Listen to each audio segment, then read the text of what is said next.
Lucas capítulo 8, verso 35. O tema da minha pregação hoje é libertação e transformação. Vamos ler até o verso 39, você pode acompanhar comigo, por favor? Então saiu o povo para ver o que se passara, e foram ter com Jesus. De fato, acharam um homem de quem saíram os demônios vestido e em perfeito juízo, assentado aos pés de Jesus, e ficaram dominados de terror. E algumas pessoas que tinham presenciado os fatos contaram-lhe também como fora salvo o endemoniado. Todo o povo da circunvizinhança dos Gerazenos rogou-lhe que se retirasse deles, pois estavam possuídos de grande medo. E Jesus, tomando de novo o barco, voltou. O homem de quem tinha saído os demônios rogou-lhe que o deixasse estar com ele. Jesus, porém, o despediu, dizendo: volta para casa e conta aos teus tudo o que Deus fez por ti. Então foi ele anunciando por toda a cidade todas as coisas que Jesus lhe tinha feito. Amém. Até aí. Aqui, em Lucas capítulo 8, algumas bíblias estão com o seguinte título: a cura do endemoniado de Gadara. Eu não sei se na sua Bíblia tem esse subtítulo aí, mas eu vou fazer uma mudança. Eu vou colocar como a libertação do endemoniado de Gadara. Pastor, o senhor está querendo mudar a Bíblia? É óbvio que não. Esses títulos foram interpolados e não fazem parte da Escritura. São apenas para ficar mais didático e ficar mais fácil de nós acharmos algumas passagens. Assim como capítulos, versículos também não existem. Era uma carta escrita do começo ao fim. Então, não há nenhum problema trocar cura por libertação. Porque eu sei que quando nós falamos a respeito de cura, a tendência das pessoas é associarem apenas algo físico. Fulano estava enfermo e foi curado. Só que nós vemos aqui, em todo o contexto da história desse jovem possesso, que o problema dele não era apenas de saúde física, mas tinha vários problemas que o acomodavam. Além da condição de enfermidade, esse homem estava sobre uma condição de escravidão, opressão e possessão demoníaca. Era a realidade dele, então foi muito mais do que cura. Eu sei que hoje em dia, quando nós falamos a respeito de libertação, o meio pentecostal já tende a idealizar demônio para tudo que é lado, pessoas retorcendo, gritando, girando, e aquela gritaria toda. Por mais que esse jovem aqui, em certas partes, fazia esse tipo de coisa. Clamava pelos montes, andava pelos sepulcros. Mas nem toda pessoa que está possuída de demônio age dessa forma. Como você sabe, pastor? É só você conferir o que a Bíblia diz. Por exemplo, Jesus vem e diz assim para os fariseus em João 8: conhecereis a verdade, e a verdade vos libertará. Eles precisavam ser libertos, mas não estavam torcendo a mão, rilhando os dentes. Quer um exemplo mais forte ainda? O exemplo de Judas. Andava com Jesus, dormiu ao lado dele. Diz a Bíblia que Satanás entrou em Judas. E os irmãos lembram o que ele foi fazer? Caiu no chão retorcendo, gritando: sai daqui. Não. Saiu e foi vender a Jesus Cristo por moedas. Aí a gente já consegue também ter um parâmetro para saber se o pregador está possesso ou não. Não é que ele rilha os dentes, torce a mão e fala grosso, mas se ele vende a Cristo, se o tempo todo troca as coisas, dinheiro para cá e bênção para lá. Foi isso que Judas fez. Então nem todo possesso pelo diabo rilha os dentes, engruvinha a mão para trás. Jesus também tem uma passagem que os fariseus chegam diante dele, quando Jesus diz: olha, vocês precisam ser libertos, vocês precisam conhecer a verdade. E olha o que os fariseus dizem: nós também somos filhos de Abraão. O que eles estavam dizendo é o seguinte: nós somos filhos de Deus. Como você, um carpinteiro, vem falar que nós precisamos de libertação? Aí Jesus vem e diz: não, vocês precisam ser libertos porque vocês são religiosos, mas vocês não conhecem nada da verdade. Vocês até têm o livro correto, vocês até têm o livro certo de se seguir, vocês até frequentam um lugar de culto, todavia vocês precisam ser libertos. Aqui nós aprendemos, nesse ensinamento, que nem todos os problemas são de origem humana. É verdade. Nem todos os problemas é de origem humana. Alguns problemas que sim são de cunho espiritual. Não todos, mas alguns problemas sim. Eu sei que alguns problemas se resolvem com remédio, cirurgia, exercício físico, uma alimentação mais balanceada. Mas outros problemas, como no caso desse jovem, era a oração.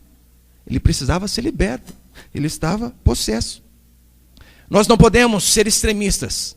Tem algumas pessoas que vão ou para esse extremo ou vão para o outro. Tem alguns que vão para o seguinte extremo: o diabo não pode nos tocar. O diabo não tem poder nenhum sobre nossas vidas. O diabo não pode fazer nada contra mim. É mesmo.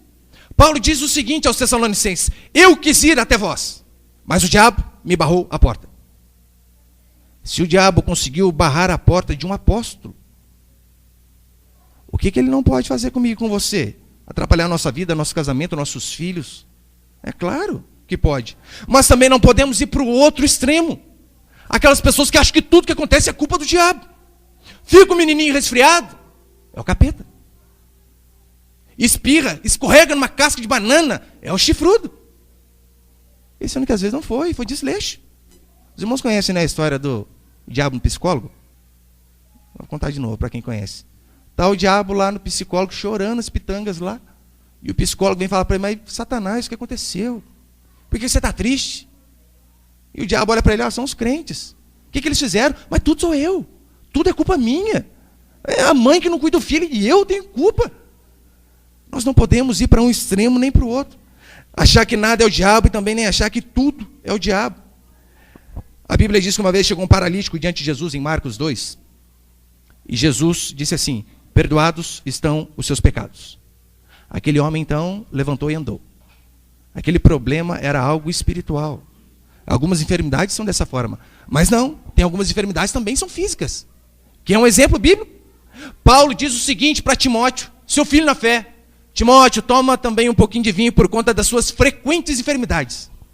Consegue imaginar um pastor doente e não sara? E detalhe, o pastor de Timóteo era Paulo. Então nós precisamos saber fazer essa diferenciação. Aquilo que é de cunho espiritual e aquilo que é de cunho físico. Eu quero passar aqui apenas 3 princípios bem rápido dessa história. O que nós aprendemos com essa história? Primeiro, nós vemos o que Satanás fez por esse homem. O que Satanás fez por esse homem. Primeiro, nós vemos que Satanás arrebentou com a vida desse jovem. E esse é o papel dele, não é de se estranhar. Em João 10,10 diz que o ladrão vem para matar, roubar e destruir. Esse é o grande objetivo dele. E nós vemos que com esse jovem ele cumpriu esse objetivo. Primeiro, ele conseguiu destruir a família desse rapaz, a ponto daquele rapaz não viver mais dentro da sua própria casa. Ele vivia nos sepulcros, vivia separado de todos, andava em caminhos de morte. Diz a palavra do Senhor que ele caminhava nos sepulcros, nos cemitérios da época. Eu sei que talvez você pense: pastor, eu não conheço pessoas que caminham nesses tipos de caminho. Mas eu vou falar para vocês, existem muito mais pessoas do que você imagina. O simples fato de uma pessoa não estar no caminho de Deus significa que ela está em caminhos de morte. E às vezes está num caminho de morte dentro de um carro zero. Às vezes está num caminho de morte dentro de uma casa de 500 mil reais. Às vezes está num caminho de morte dentro de uma igreja, porque não conheceu a Cristo verdadeiramente. O diabo destruiu a vida desse jovem, destruiu os relacionamentos sociais dele, a ponto de isolar, a ponto desse homem não ser mais aceito em segmento nenhum da sociedade. Vivia isolado. Uma outra arma que o diabo vai usar para destruir a minha e a sua vida, sabe qual é? Isolando a mim e você. Acabando com os nossos círculos de amizade. Como assim, pastor?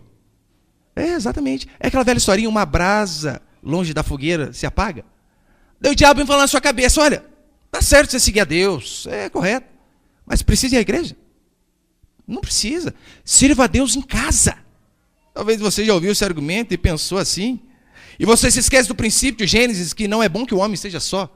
É claro que o princípio ali, em primeiro lugar, é em relação à esposa e marido. Mas em relação aos irmãos também, não é bom andarmos só. Não existe essa história de cavaleiro solitário no meio cristão. Sou crente sozinho. Sirvo a Deus do meu jeito. Não existe. Não existe. O diabo vai sempre mostrar o erro das pessoas e ele vai acertar em cheio. Porque essa pessoa que está do seu lado, a pessoa que dorme com você, a pessoa que você trabalha, o seu pastor, ele é falho, assim como você. E ainda cita a Bíblia, talvez: olha, maldito o homem que confia no homem. Está vendo? Vai para a igreja. Vai servir a Deus? Não, sirva a Deus sozinho. Fulano é fofoqueiro, mentiroso. Para que ir lá? Sirva a Deus em casa. Ou talvez você já ouviu aquela frase inédita: pastor é tudo ladrão. Talvez você nunca ouviu essa, hein? Essa aqui é a revelação. É igual aquela frase, né? Homem nenhum presta. Quando eu vejo alguém dizer isso aí, homem nenhum presta, a primeira coisa que eu penso, olha, você conhece a todos? Todos os homens da face da terra? Para dizer que nenhum presta? Quando alguém diz que pastor nenhum presta, eu pergunto, você conhece a todos? Você conhece a família e o caráter de todos? Para falar que todos não prestam? Eu pergunto para você. Alguns tempos atrás, passou no Fantástico uma matéria chamada de A Máfia das Próteses. Eu não sei se alguém aqui assistiu. Onde diz que alguns médicos, para ganhar comissão em cima de produtos, operavam as pessoas sem precisar. Alguém chegou a ver isso aí? Ou só eu? Alguns irmãos viram também. A vida humana para esses médicos não tem valor algum. Abria e fechava pessoas simplesmente por conta da comissão que eles ganhariam. Médicos pilantras. Salafrários. Mas eu pergunto, você deixa de acreditar na medicina por conta desses maus médicos? Ou você sai daquele consultório e vai procurar um médico melhor? Vai procurar um médico honesto? Eu tenho certeza que você, assim como eu, você sai para procurar um médico melhor. E por que às vezes na igreja você não faz isso? Um pastor te decepcionou? Um pastor às vezes errou com você, um pastor foi mau caráter, e por conta disso você coloca todos no mesmo saco. E diz que nenhum presta. Não existe, irmãos, a possibilidade de nós sermos igreja sozinho. Eu sei que hoje em dia até existe um termo em nosso país chamado de desigrejados. São aquelas pessoas que se dizem crentes em Deus, mas que não frequentam igreja alguma. Na verdade, são desviados e estão se enganando. Porque Hebreus diz, não deixeis de congregar. E além do mais, como que você vai ser aprimorado? Como que você vai ser testado? Se você não estiver junto com os irmãos. Em Gálatas 5:22 diz que os frutos do Espírito, amor, paz, alegria, longanimidade, que é paciência. Como você vai ser testado em uma paciência maior, se o fulano que está do seu lado não é com você?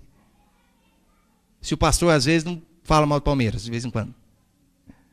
Se o irmãozinho do seu pequeno grupo às vezes fala alguma coisa meio atravessado. É só assim que seremos testados. Nós vemos também que Satanás destruiu a saúde física e mental desse rapaz, a ponto dele se autoflagelar, como diz aqui no verso 5 dessa história. Ele feria-se com pedras, ele se tornou alguém violento, a ponto de ninguém conseguir subjugar a ele, ninguém conseguia segurar a esse rapaz, e ele chegou a certos pontos de andar pelado, andar nu. Foi tudo que o diabo fez, destruiu a vida dele. Irmãos, presta atenção aqui, por favor. Esse homem, acima de tudo, ele não tinha paz. Não tinha paz. Porque Isaías diz o seguinte: para os perversos, diz o meu Deus, não há paz. É interessante que não diz assim, olha, para os perversos não há dinheiro, não há fama, não há sucesso, não há prazer. Essas coisas pode até haver. Paz não. Só que talvez você faz o link de perverso com a prostituta, com o traficante, com o assassino. Mas a Bíblia diz que perverso é todo aquele que não crê no Senhor. E esse homem andava por caminhos onde não tinha paz. Quantas pessoas eu conheço têm até religião, frequenta até uma igreja, mas todavia não tem paz, porque não conheceu o Deus da religião, e apenas a religião. Talvez, meu irmão, a sua condição hoje seja a condição desse rapaz, ferido, sem amigos, imoral, e acima de tudo, sem paz. É isso que o diabo vem fazer: tirar a minha, a sua paz, matar, roubar e destruir. E esse é o papel dele. Mas em segundo, nós vemos o que a sociedade fez por esse homem. O que a sociedade fez por esse homem. A sociedade, em primeiro lugar, excluiu esse homem, a ponto de isolar a ele. Afastou ele do convívio social, arrancando da sua família, impedindo de entrar na sua cidade. E a sociedade, tentando ajudar, não conseguiu ajudar em nada. Esse homem foi considerado irrecuperável, perdido. Assim como muitas prostitutas da época, muitos gentios, esse homem foi considerado, olha, esse não tem solução, isola. Talvez já disseram essa frase também de você: esse não tem jeito. Esse não tem como Deus melhorar. Eu falo para você que eu ouvi isso durante 21 anos. Rafael não tem como. Ele, crente. Ele buscando a Deus. Não, ele não dá. Talvez você ouviu isso de pessoas próximas a você. Você não tem jeito. O fulano lá, o seu marido, desiste. Seu filho, não, aquele lá não converte jamais. E você ouviu isso de tantas pessoas. Assim como esse jovem ouviu. Talvez você cresceu ouvindo aquela frase, ó, aquele fulano lá nasceu torto e vai morrer torto. Aquele ditado, pau que nasce torto nunca se endireita. Eu tenho uma boa notícia para você. Jesus era carpinteiro. E se tem alguém especialista em endireitar pau que nasce torto, é a ele. Que pode ser impossível para o nosso Deus? Qual pessoa pode ser difícil demais para que o nosso Deus possa trocar aquele coração de pedra por um coração de carne? Meu irmão, se Deus transformou a sua vida, você acha que não pode transformar do seu marido, da sua esposa, da sua filha, do seu filho, dos seus pais? É claro que pode. A sociedade não. Mas Deus sim. A sociedade acorrentou esse homem, prendeu a ele. Foi o melhor remédio que encontraram. Vamos prender esse cara aqui, porque não tem jeito. E é assim que a sociedade também tenta fazer hoje. Teoricamente, as cadeias do nosso país visam recuperar o infrator. Mas nós sabemos que na maioria das vezes não consegue. Vi uma pesquisa recentemente dizendo que o índice de reincidência criminal é de 85%. De 70% a 85%. Ou seja, quase todos que vão presos não são ressocializados, mas voltam a cometer crimes iguais ou até pior. Daí talvez você pergunta, pastor, por quê? O problema está no sistema carcerário do Brasil? Não, não está. O problema não está no sistema carcerário. O problema, pastor, então está na educação. Se tivéssemos educação de qualidade, as pessoas seriam transformadas pelo poder da educação? Não, não seriam. É só você olhar a nossa sociedade, no século chamado de o século iluminado, onde o iluminismo predominou, 2 guerras mundiais. O problema também não é a educação. O problema maior do homem chama-se pecado. Pecado. Enquanto o homem não tiver o seu pecado perdoado, enquanto o homem não se arrepender do seu pecado, não adianta clínica de recuperação. Não adianta uma melhor educação ou uma formação acadêmica de qualidade. Pode se formar onde você quiser. Essas faculdades não têm o poder de transformar a vida do homem, muito menos de libertar ele do seu pecado. Pastor, o senhor está dizendo que essas coisas são ruins? De modo algum. Coisas boas. Mas para libertar o homem do seu pecado e para transformar a vida dele, não tem poder nenhum. E graças a Deus, Jesus veio justamente com esse objetivo. Transformar, libertar, mudar a história das pessoas. Talvez alguns tinham a mesma ideia do que os judeus da época de Cristo tiveram. Eles tinham o seguinte pensamento: quando vier o Messias, que era conhecido como libertador, ele viria libertar o povo do tacão do Império Romano. E nós seríamos livres da escravidão. E sabemos que não era essa a mensagem de Cristo. Não era esse o objetivo dele. O objetivo dele é falado em Mateus 1. Olha o que diz. Mateus 1, 21. Falando a respeito de Maria. E ela dará à luz a um filho. E lhe porás o nome de Jesus. Porque ele salvará o seu povo dos pecados deles. É interessante. Jesus não veio para dar saúde para mim e para você. Pastor, é errado orar por isso? Claro que não. Mas não é esse o objetivo dele. Jesus não veio dar para você uma vida confortável, carro novo, sucesso. Ainda que não há problema com isso. Não tem problema nenhum com dinheiro, irmão. Dinheiro é bênção, sabendo de usar de forma correta. Mas não é essa a missão principal de Jesus. Diz a palavra que ele veio para salvar o seu povo dos pecados deles. A angústia do ser humano, talvez a sua angústia, que está me ouvindo hoje, não é por falta de conquistas, não é por falta de você chegar lá. Muitas pessoas pensam, olha, que quando eu alcançar, quando eu chegar lá, daí sim eu vou ser feliz. E você pensa, olha, quando eu alcançar, daí sim. Só que eu venho falar para você, a sua alegria não está quando você alcançar o seu objetivo, quando você ter um salário maior, um carro do ano.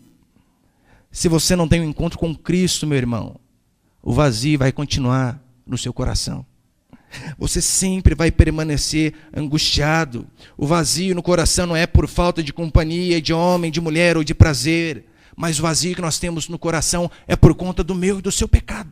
Apenas por causa disso. E a sociedade não pode fazer nada em relação à transformação e à libertação do homem. Mas terceiro princípio, para encerrar.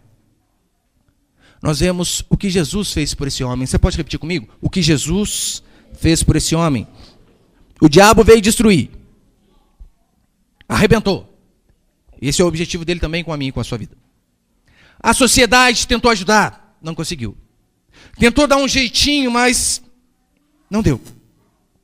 Aí então nós vemos o que Jesus veio fazer por esse homem. Primeiro nós vemos que Jesus foi ao encontro desse rapaz. Os outros evangelhos dizem que Jesus foi até ele. Eu sei que às vezes nós tendemos a dizer aquela frase, o dia em que eu me converti. Meu irmão, você não se converteu. Eu não me converti.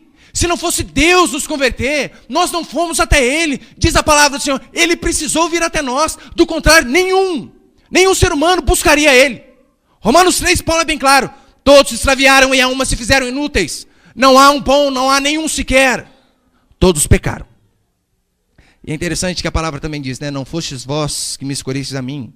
Pelo contrário, eu vos escolhi. Então nós não podemos nos vangloriar nem de ter escolhido a Cristo, porque ele nos escolheu primeiro. Ele teve misericórdia da minha e da sua vida. É dito que Jesus enfrentou uma tempestade para chegar àquele lugar. Além do mais, Jesus foi à cidade de Gadara, que era uma cidade extremamente gentílica. Uma cidade ímpia, uma cidade de pecadores. Uma cidade considerada imundo pelos judeus. Haja visto que era um lugar de criação de porcos, e porcos eram um animal imundo. No Evangelho de Marcos, se eu não me engano, diz que aqueles demônios disseram assim, Senhor, manda-nos para os porcos, porque até a cidade era imunda. Mas Jesus vai até aquele homem. Jesus muda o itinerário dele. Jesus quebra o tradicionalismo judaico por conta de uma pessoa. Por conta de uma vida. Porque a Bíblia diz que uma alma vale mais que o mundo inteiro. E é esse o valor que as pessoas têm para Jesus. Nós vemos também que Jesus verdadeiramente libertou esse homem. E a libertação foi uma libertação por completa. Como eu disse, cadeia, clínica, recuperação, essas coisas por si só não recuperam ninguém. Todavia, se Cristo é pregado nesses lugares, há uma grande chance de mudança. Eu vi uma matéria sobre um advogado chamado Dr. Mário Ottoboni, em São José dos Campos. Em 1972, teve uma mudança na administração penitenciária, e então ele e mais um grupo começaram a levar o evangelho para dentro das cadeias, lá em 72. Sabe qual foi o resultado? Menos de 5% de reincidência criminal. As pessoas só são transformadas mediante Cristo, mediante a pregação do evangelho. Libertação e recuperação é só quando nos encontramos com Jesus. E nós vemos que Jesus também, além de libertar, além de ir até esse homem, Jesus transformou a história desse homem por inteiro. Porque Jesus não é como alguns que fazem uma obra pela metade. Ele começou, ele termina. Cristo efetua uma mudança em todos os aspectos. E nós vemos aqui um contraste imenso na vida desse homem. Eu estou encerrando. Aquele homem, antes de conhecer a Cristo, andava correndo e angustiado pelos caminhos. Depois que Cristo foi até ele, e ele conheceu o Salvador, ele conseguiu permanecer sentado. Aquele homem andava gritando e clamando de dia e de noite. Jesus começou a falar com ele, ele ficou em silêncio. Aquele homem escandalizava a todos andando nu. Depois que conheceu a Cristo, passou a se vestir. Aquele homem se mostrava violento e representava uma ameaça à paz coletiva. Mas depois de Jesus ir ao encontro dele, ele se tornou uma pessoa dócil e sociável. E acima de tudo, aquele homem, possesso por demônios, que quando Jesus veio ao encontro dele diz, afasta de mim. Aquele homem, depois de ser transformado, disse, posso te seguir? Posso andar junto contigo? Para você ver que Cristo faz uma transformação, meu irmão, na minha e na sua vida por completo. Jesus não começa e nos deixa pelo meio do caminho. Pastor, mas o que esse homem tem a ver comigo? Bonita história. Mas o que tem a ver comigo? Absolutamente tudo. Esse homem é um retrato de mim. Esse homem é um retrato de você. É um retrato de todo ser humano sem Deus. Porque vida sem Deus é vida sem paz. Eu, durante 21 anos da minha vida, eu também procurei essa paz nas moças, no emprego, no estudo, nas conquistas. Eu vi que às vezes eu conseguia, mas a paz parece que não vinha. Eu precisava de algo mais. Sabe por que nós colocamos o nome desse culto da mudança? E porque eu creio que Deus pode sim transformar a sua vida, meu irmão. Não interessa a forma que você chegou nesse lugar. Porque eu creio que Deus tem poder de transformar. Talvez aquela pessoa que você acha difícil demais, que tem um coração muito duro. Talvez você fique com dúvida, será? Será que aquela pessoa pode se converter? Será que Deus tem poder de mudar aquela vida? Sabe o que eu creio? Porque Deus mudou a minha.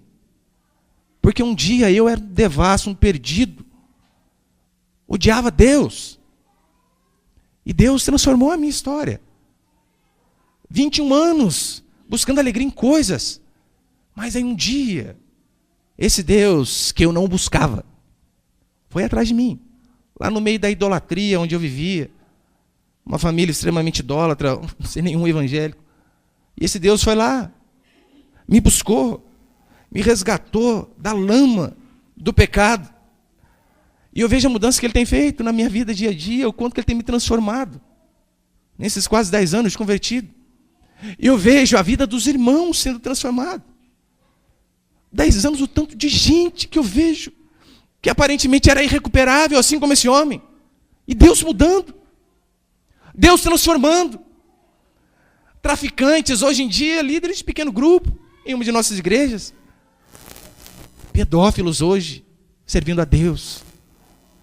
Pessoas imorais hoje prostradas diante do Senhor. Deus é poderoso, como diz a palavra, para fazer infinitamente mais do que tudo aquilo que pedimos ou pensamos, segundo o seu poder que opera em nós. Não há impossíveis para aqueles que creem em Deus. Eu desafio você, meu irmão, não desista, talvez da sua família, dos seus pais, talvez você desistiu de si mesmo, pensando, para mim não tem jeito. Quem diz que não? É claro que tem. Jesus fez uma transformação completa na vida desse homem. Depois ainda disse o seguinte: agora vai e conta tudo o que Deus tem feito por ti. Hoje a grande missão da minha vida é justamente apenas proclamar aquilo que Deus fez na minha. A mudança que Deus fez na minha vida, na vida de dezenas de pessoas que eu tenho acompanhado. Porque Deus é poderoso. Não há coração duro que Deus não tenha o poder de quebrantar. Jesus faz uma transformação por completa. E eu, assim como muitos de vocês, também sou um exemplo vivo do poder sobrenatural do nosso Senhor e Salvador Jesus Cristo. Amém? É só você olhar para você, irmão. Quantos aqui se imaginavam dentro de uma igreja cristã? Eu mesmo, se você fosse conversar comigo há 10 anos atrás, eu era o que mais fazia bullying com crente. Minha esposa, na época, namorada, eu jurava de pé junto. Falei, você nunca vai me ver numa igreja, desiste. Nasci assim, vou morrer assim, era quase uma Gabriela da vida. Eu nasci assim, eu cresci assim, vou morrer assim. Nunca imaginei. Tinha aversão literalmente a crente. Não era como Paulo, a ponto de matar as pessoas, mas se vontade é matar, já matei um tanto de crente, viu? Pastor, então, matei de montão. Mas Deus transforma. Não há impossíveis para o nosso Deus. E só Ele tem o poder de preencher o vazio no meu e no seu coração. Tem um escritor russo, chamado Dostoiévski, que ele diz o seguinte: no coração do homem há um vazio do tamanho de Deus. E o ser humano sem Deus é sempre assim. Sempre buscando algo que o complete. Algo que o preencha. E nós vemos que parece que nunca dá certo. Um exemplo que eu sempre dou, Ronaldo Fenômeno. As mulheres mais bonitas do mundo, dinheiro para dar e vender. Saiu com travesti. Talvez pensou, olha, como essas coisas não me completaram, vamos ver se esse rapaz tem uma coisa que me complete. Vou buscar felicidade em outras coisas, mas a alegria é somente em Deus. Eu não estou dizendo que nós vamos apenas dizer, olha, Meu irmão, Deus te ama e Ele tem um plano na sua vida. Ainda que seja verdade. Mas a mensagem do Evangelho não começa dessa forma. A mensagem do Evangelho começa com a mensagem do arrependimento. A mensagem do Evangelho começa mostrando que você e eu, sem exceção, todos os homens são maus, pecadores e odeiam a Deus. Você era assim. Eu era assim. Todos sem Deus são assim. A mensagem do cristianismo começa com arrependei-vos, para que depois então possa falar sobre o reino dos céus. O problema é que hoje em dia só é pregado o reino. Venha para Jesus, terá casa, comida, roupa lavada. Plano na Unimed, iPad, por aí vai. Eles pensam que Cristo é uma barganha. Você vai, você tem. Nada contra ter, eu falei, nada contra. Mas a mensagem verdadeira do cristianismo começa com arrependimento. Começa primeiro com nós não crescendo para cima, e sim para baixo. Aquele exemplo que diz que os pais de Jesus chegam com ele no templo, e então Simeão olha aquele menino e diz o seguinte: esse menino foi destinado tanto para a ruína, como para levantamento de muitos. Conversão genuína acontece somente dessa forma. Primeiro ruína, primeiro para baixo. Primeiro temos que ver o nosso pecado, para que depois então possamos ser levantados. Outro exemplo que o irmão compartilhou aqui no começo do culto, é o exemplo de Paulo. Paulo estava no caminho de Damasco e de repente uma luz do céu brilha. E literalmente ele cai do cavalo. Conversão, onde as pessoas não caem do cavalo, não é conversão. Talvez você pense, olha, eu sou convertido. Mas se você não teve essa experiência de dizer como Paulo: miserável homem que sou, quem me livrará do corpo desta morte? Quem me livrará? Miserável homem que sou. Se você não teve essa experiência, meu irmão, talvez até hoje você seja um convencido. E convencido passa longe de convertido. Primeiro, eu e você precisamos nos ver como esse homem. Endemoniado, irrecuperável, imoral e odiador de Deus. Para que depois, então, o evangelho do amor possa ser pregado a mim e a você. Do contrário, não tem como. O evangelho começa em Romanos 1,18. Olha o que Paulo diz: a ira de Deus. O evangelho começa com isso. A ira de Deus se revela do céu contra toda impiedade e perversão dos homens que detêm a verdade pela injustiça. O evangelho não começa com graça. O evangelho não começa com céu. Mas o evangelho começa dizendo que Deus se ira contra o pecado. Aquele versículo bem conhecido de 2 Crônicas 7,14. Se o meu povo, eu não estou dizendo povo de fora não, se o meu povo, que se chama pelo meu nome, se humilhar e orar e me buscar e se converter dos seus maus caminhos. Olha o caminho de arrependimento que tem antes. O caminho de crescimento para baixo. Antes de ouvirmos: então eu verei dos céus, perdoarei os seus pecados, sararei a sua terra. Primeiro o homem cresce para baixo. Conversão primeiro nos derruba, para depois Deus se levantar. Daí depois que você entendeu que você é pecador, que em você, meu irmão, não habita bem algum, é aquela ilustração básica que eu também sempre dou. Se eu pudesse colocar aqui nesse multimídia os pensamentos que passaram na sua mente, nem na última semana, nas últimas 24 horas. Se eu pudesse expor aqui, do jeito que você está sentado, colocar aqui tudinho que passou pela sua mente, eu tenho certeza, talvez o melhor dos seus amigos, dos seus irmãos aqui, sentiria vergonha de você. Talvez o seu cônjuge ficaria aterrorizado ao saber as coisas que passam na sua mente.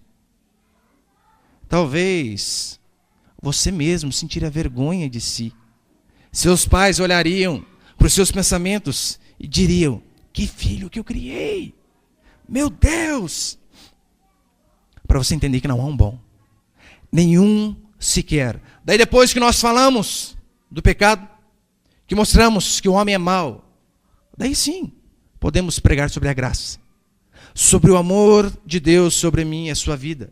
Sobre o preço que Jesus pagou por mim e por você. E eu venho falar para você, meu irmão, não foi um preço barato, não.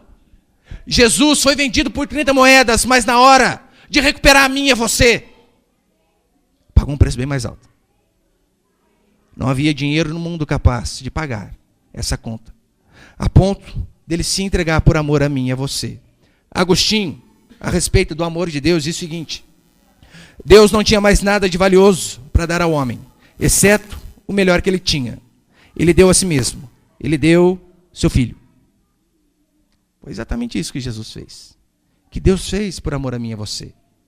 Pecadores, imorais, mas mesmo assim, Ele se doou por amor a nós.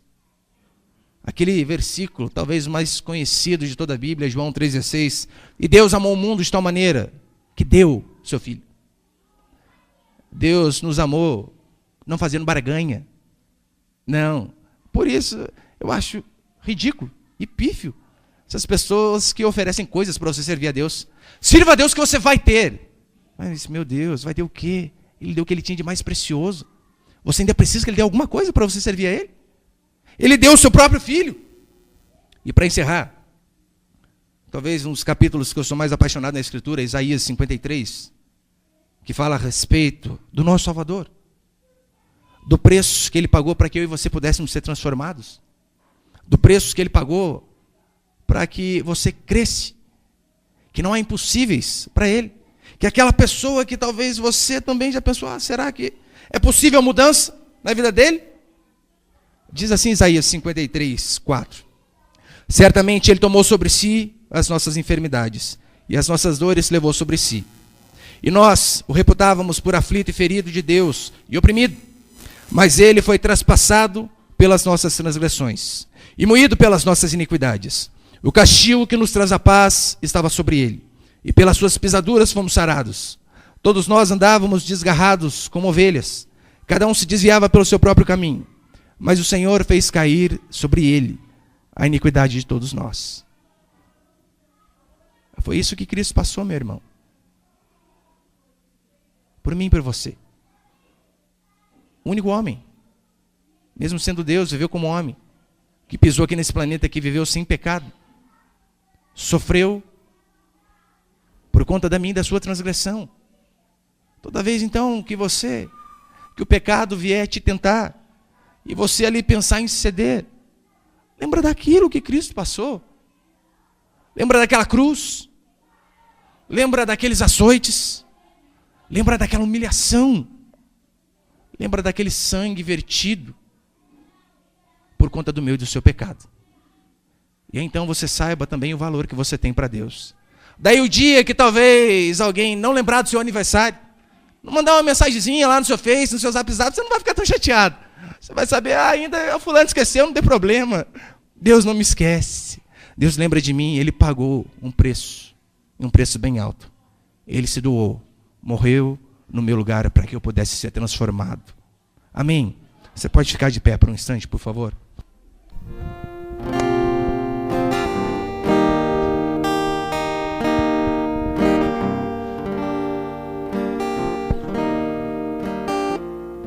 Eu desafio você a colocar diante do Senhor a transformação que você precisa. Talvez seja algo financeiro, também como eu disse, Deus não tem problema nenhum com dinheiro, não. Seja a porta de um emprego. Deus não tem problema, meus irmãos, em nos abençoar. Olha o que Ele diz, minha prata e meu é o ouro, diz o Senhor dos Exércitos. Talvez seja algo físico. Também Deus não tem problema nenhum em curar. Aliás, um de seus nomes é Jeová, Rafá, o Deus que cura. Ele não tem poder, Ele não tem problema em prover o meu e o seu sustento, porque um de seus nomes é Jeová Jireh, o Deus da nossa provisão. Não há impossíveis para aqueles que creem em Deus. Eu desafio você que veio buscando essa transformação em primeiro lugar na sua vida,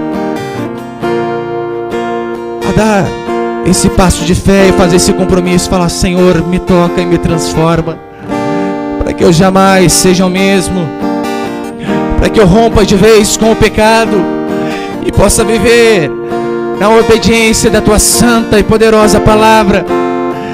Possa, Deus, andar nos caminhos do Senhor, mas eu só conseguirei se o Senhor me guiar. Ore também ao Senhor pelas pessoas que você quer ver Deus transformando. Talvez aquela pessoa que você convidou, que você insistiu, e ela não pôde estar aqui. Aquela pessoa que talvez já disseram, assim como falaram para esse jovem, ele é irrecuperável. Não tem jeito. Se para ele teve, se para mim teve, se para você teve, essa pessoa também tem jeito. Basta você crer e clamar: Senhor, vem de encontro à minha necessidade. Vem, Senhor.